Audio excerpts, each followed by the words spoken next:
Masahiro Sakurai says Japanese developers should focus on making games that Japanese people like instead of trying to appeal to a Western audience. And this is what he says. A while ago, there was certainly a culture of making Americanized products because various works were popular in the US. However, I feel that Japanese game lovers overseas are not looking for such things, but for something unique and interesting from Japan. In other words, I think the ideal would make would be to make games the way you like, as those who agree with some of you will enjoy them. And I think that that's very true. I think that that really holds true. Masahiro Sakurai, if you don't know, is the person who made Smash Bros. And they made a bunch of other things. And we're going to kind of dive into this today. But all I really want to say first is, welcome back, everybody. Marshulartz here, owner and operator of Lubinto LLC, my manga and light novel company stationed here in Ohio. You can currently read my manga, Penguin Boy, along with a few other stories over on lubinto.net. Links will be in the description.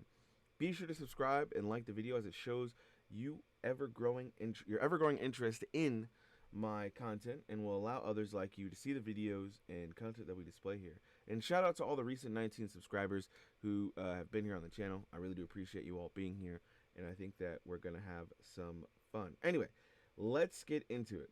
So Masahiro Sakurai still says all that, and yeah, I agree with him. I have to agree with him in these such things, because if we're looking at the Japanese and the games that they're creating, even if you start looking at mangaka, if you look at all these mangaka who, say things like, oh, hey, I'm happy, a Western audience really does love my manga, but I did make it for a Japanese audience. That just means that they're being true to themselves and they're being as unique as they can by creating the content they want. Now, there's nothing wrong with creating content for anyone else in another country, but it is very hard if you don't live in that country, because you don't know the slang, the terms, you don't know the customs, you don't know the inside jokes, because even Japan has a different way that they joke other than America. We have much more of a, I wouldn't say a crude humor, because Japan also has a crude humor, but we just have a different way that we joke outside of Japan.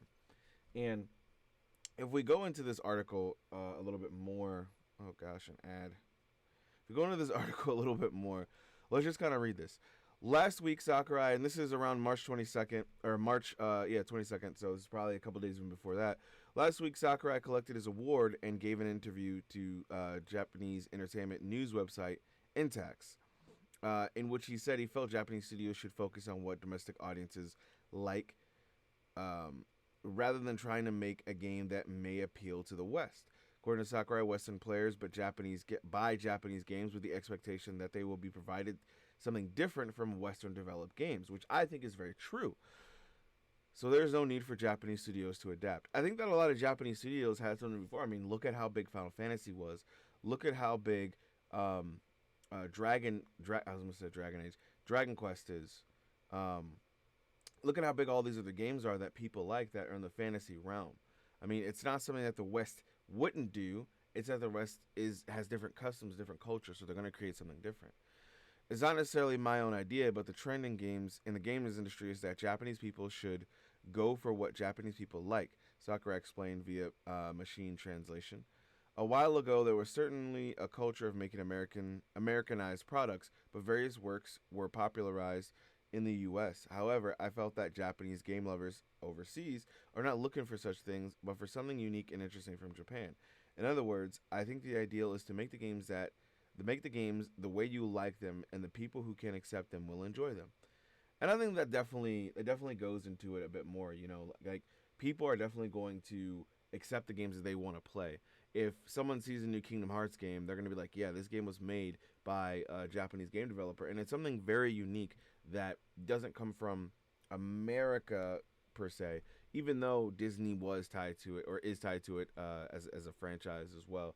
But like, it has that Japanese touch where you get both the Disney characters and you get both the American characters, and people really love that unique idea of being able to play this whole new character in Sora and venturing around these different people, both Final Fantasy-like characters and Disney characters alike. But yeah, I just think that that's something that's very interesting. It's something that, I have to agree with him on as well. Sakurai explained that people who make toys for children are adults who obviously aren't the toys demographic, but are still specialists in the field. He then cited his first game, Kirby's Dream Land, as an example of this, explaining that while it wasn't the type of game that appealed to him directly as an experienced player, he felt it was important to make a game for younger players. Which I agree. That's Sakurai also going into the statement of, hey, I'm an adult who makes games, but I don't make them for, oh, it has to be an adult oriented game. It kind of reminds me in the manga field how a lot of people, especially in the West, they make a lot of manga that is like, oh, I want to show blood and violence and gore, and I want to show like boobs and all that stuff because I growing up, I don't appeal to this kiddie stuff anymore. Yeah, but are you making this for?